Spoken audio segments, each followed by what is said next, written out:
name's Kathryn. I'm a stroke survivor. I certainly thought about life as a more fragile entity after the stroke. I felt like I wasn't even sure whose life I was in or where I was. I couldn't really move well, I couldn't see well. I just remember feeling like, whoa, what's going on? Just even little things, just walking out the door was, I had to be careful where my feet were, and I didn't know because I couldn't see where they were. At the time, I had no idea what it was. I had called a couple of friends to basically ask for help because I was confused and not sure what was happening. The first thing they said was, "We're going to the ER now." A patent foramen ovale, or PFO, is a congenital hole in the heart. It affects about 20 to 25% of the human population. Most people are completely asymptomatic and never know they even have it. Most of the time we identify it in adults when they present with strokes. When I had my stroke, it felt like the biggest betrayal of the one thing that I felt that I had all my confidence in. As someone who's very physically active and athletic, I had a deep connection to this body that I've been living in, and really I felt like my body betrayed me. But it did help me realize that we can build and still things break. So Kathryn came to see me after she'd had her stroke to talk about her options. There are really only a couple of options for treatment. One is medical therapy, which can consist of blood thinners, or two, to try and mechanically close the hole. Yeah, and after discussing, it actually didn't take her too long to say, I want this thing taken care of. So when I found out about the closure procedure, it sounded bigger than it actually was.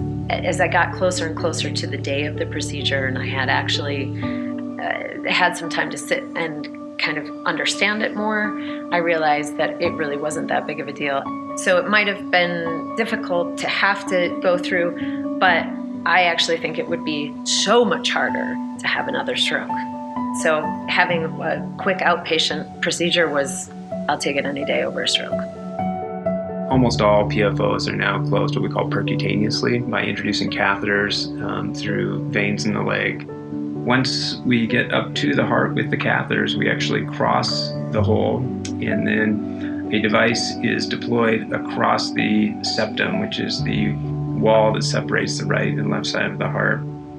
Once the device is positioned, and then the device is released, all of the catheters and ultrasounds are removed.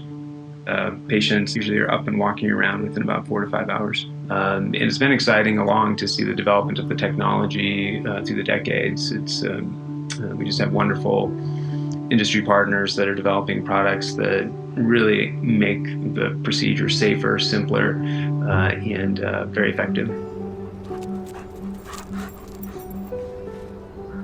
After having my PFO closed, there's been a lot of change. Everybody's experience, that moment when their child is born is different. For me, it was like, I've never loved something so much in all of my life. Ansel came on the scene and really kind of filled this hole that we didn't even know needed filling in our lives. And I think he's really been amazing for Kathryn to have this really close connection with, that she can share her passion for life with. You have a choice. You could either be defined by this thing, or it can be something that colors your experience but isn't who you are. And recognizing that every single human being has challenges, and the one thing that we all can do is pull out the gifts that each one of these challenges provides.